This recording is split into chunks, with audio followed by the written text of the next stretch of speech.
I take immense pleasure in inviting a much celebrated keynote speaker for the track, Mona Kachhwaha.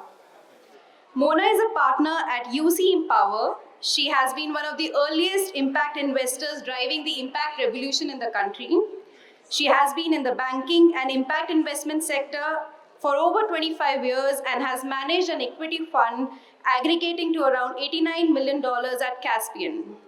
She has worked with Citibank previously while being on the investment and credit committees across various funds.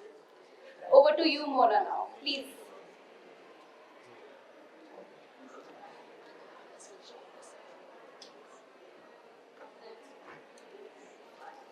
Hi, good afternoon, everyone. It's wonderful to speak to you again. This packed hall,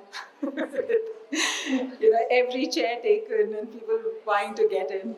But I guess small is also beautiful, and I'm really pleased to be speaking to those who are really genuinely interested in this track.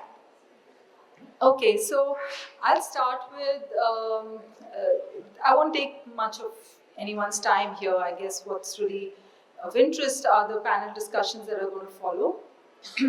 But I'll just start with a few thoughts on how impact investing on the equity side has, what are the highlights from my perspective at least. A little bit of this will be a repeat for those who are asset managers themselves, and nothing new, but I'll try to pepper it with some personal experiences here and there.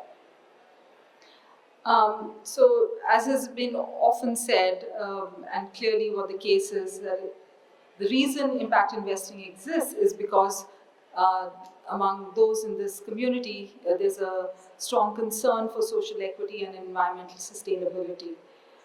But also equally and more vehemently out of a realization that the interest of impact and financial returns are not antithetical. In fact, they are quite tied to each other and they're aligned. Businesses exist within a societal setup. There are dependencies at both ends of any value chain, and therefore it's a social phenomenon. It's a social. They have a social role to play. And on top of that, in the recent past, climate risks that until recently seemed theoretical or something in the distant future are not so anymore. All of us face it practically every month, in some shape or form, and depending on which part of the country you're in, there is something always sort of not behaving the way it should. And those that are most vulnerable are the biggest, bear the biggest brunt of that. So from both these standpoints, whether from the social or the environmental, impact investing principles just make sensible business sense. And on the continuum of public and private capital providers, impact investing stands for some clearly articulated, clearly identifiable characteristics. We spoke about this in the first panel discussion a little bit, but to me, what is of most importance in those various characteristics of impact investing is the aspect of outcomes orientation, that you seek out, identify, and measure specific outcomes. And as long as we are true to this distinctive characteristic and apply ourselves to achieving those and being true to it, the role for impact investors, impact asset managers will become even more important and will become really rooted in as a firm place in the private equity and venture capital space. The UN Sustainable Development Goals, and I hope Royston's here because he had a problem with people not talking about it, but the UN Sustainable Development Goals have given us that common framework and that common language to articulate these outcomes. An active use of this framework is important and is a great way to meet the principles of impact investing. A sector-level consensus, which I hope conferences such as these would help engender, and collaboration on improving adoption of the SDG linguistic should be attempted in a very sort of vital way. The numbers published in the handbook, I don't know how many of you had a chance to go through it. I would encourage you to download it. ISC has done an excellent job of putting together, the key indicators at a impact industry level and at the sector level is quite telling. And if you juxtapose those numbers with the very first report that the very first Prabhav came out with in 2017, that came out of a McKinsey study that was done for the sector because us as an industry association was still coming together. So it was an outside research effort done by McKinsey.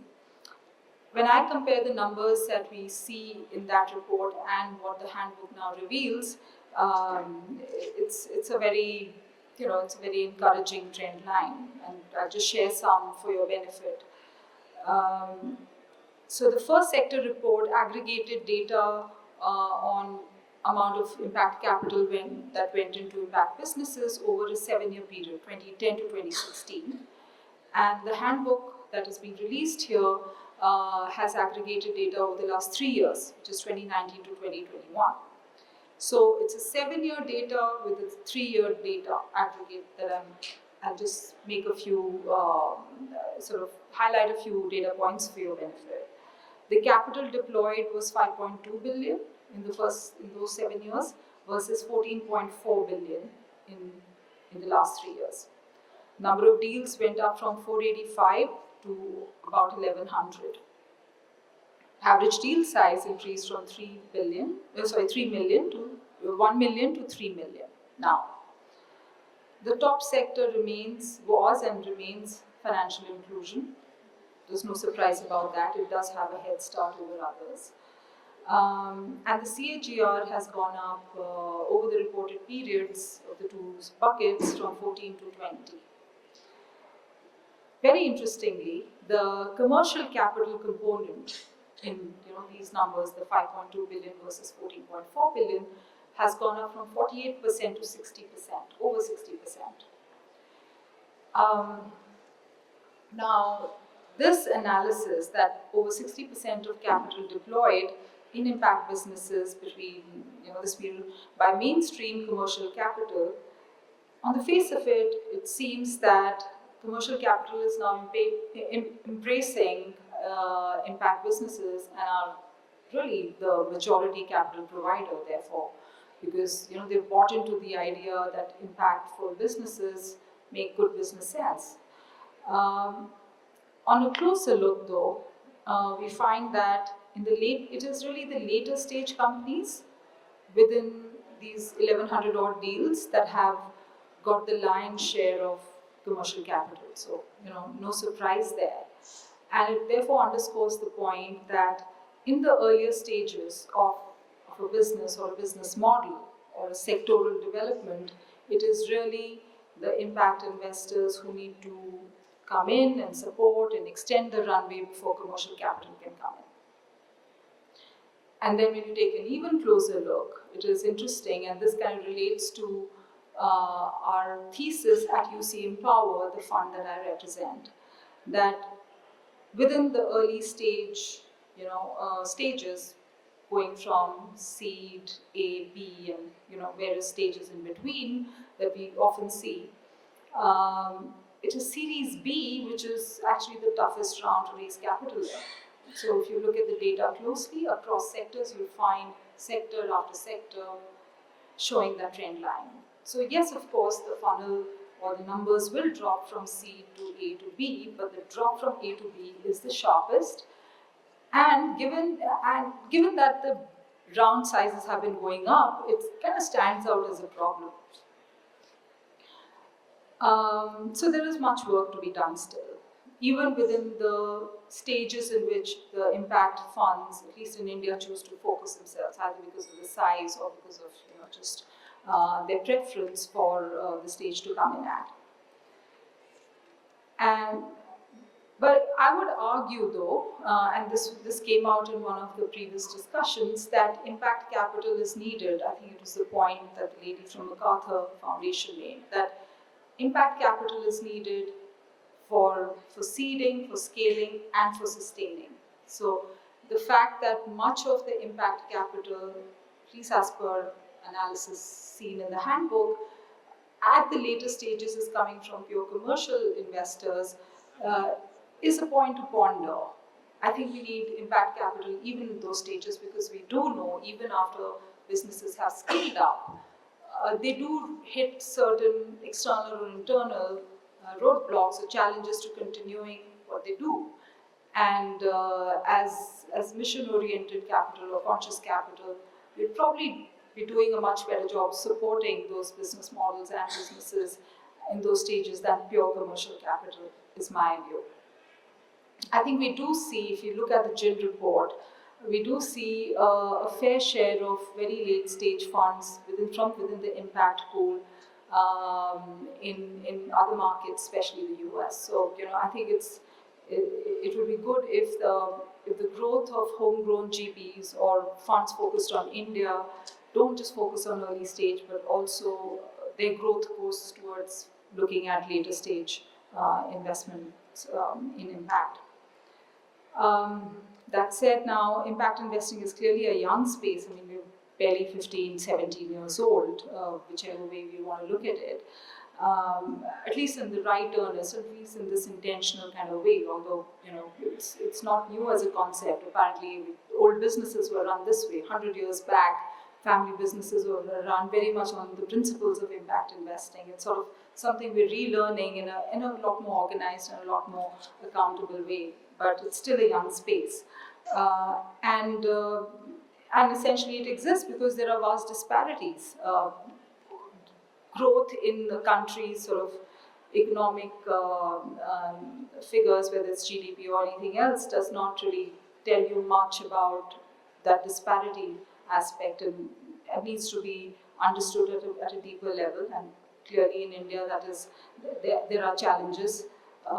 They're very daunting numbers when you think about 500 million people lacking secondary education or skill training, 300 million people lacking electricity, 120 million rural households still unbanked or in any real effective way, and 140 million farming businesses, of which 50% have small and marginal holdings, less than 3 acres, and another 40% have subscale holdings, 3 to 10 acres. What that does is that it's really a subscale, not economically viable kind of a farming business that they run, and it has all other challenges that we talk about, whether it's access to education, health, and so on.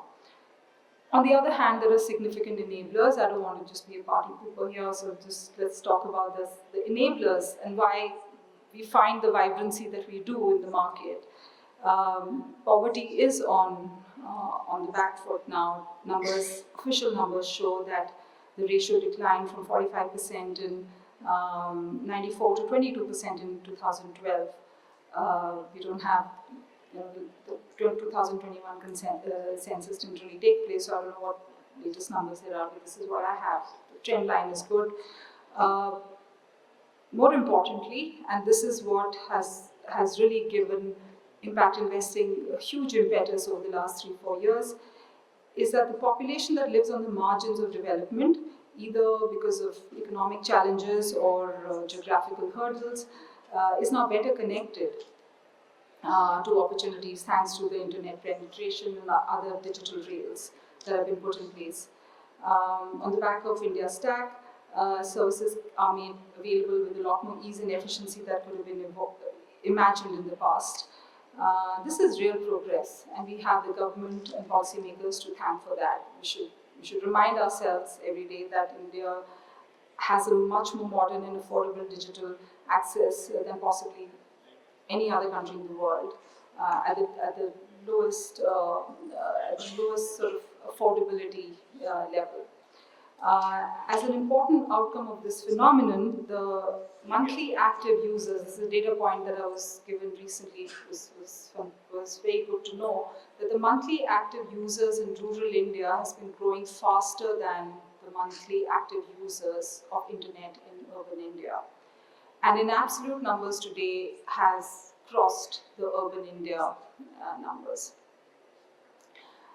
And so what do you do with this, with all of this access that people have at affordable levels. I mean, by itself, it cannot be an end. Luckily for us, we have a very large and talented young population which is firing up the startup ecosystem. I think everybody in this room has intersected with that. If you're an investor, you're charged up by that. If you're just a consumer, you would be consuming services today that you couldn't have imagined just a few years ago. So it's really hard to sit on the sidelines and not want to participate in this vibrant space that is now India. And if you're an investor, you'd want to make those ideas succeed, make them scale and realize their full potential. And I think that is the motivation that all impact investors today feel towards whatever sectors they're investing in. I would end with saying that there is a very strong case for local asset managers. So it's great to have funds from overseas continue to support Indian startup ecosystem or participate in some form directly. But I would reckon that the case for local asset managers has never been stronger, who are close to the ground, understand the idiosyncratic ways in which India works, and are able to really keep pace with the change, which is quick. Finally, as a hardened realist, I can't but help remind all of us that none of this is straightforward, all the goods and the bads, but finding the solutions, getting conscious capital to work for everybody's betterment is not going to be straightforward. It is hard, but we'll have to keep trying and keep carrying on. In the words of Samuel Beckett, ever tried, ever failed, no matter, try again, fail better. I wish all of us fail better.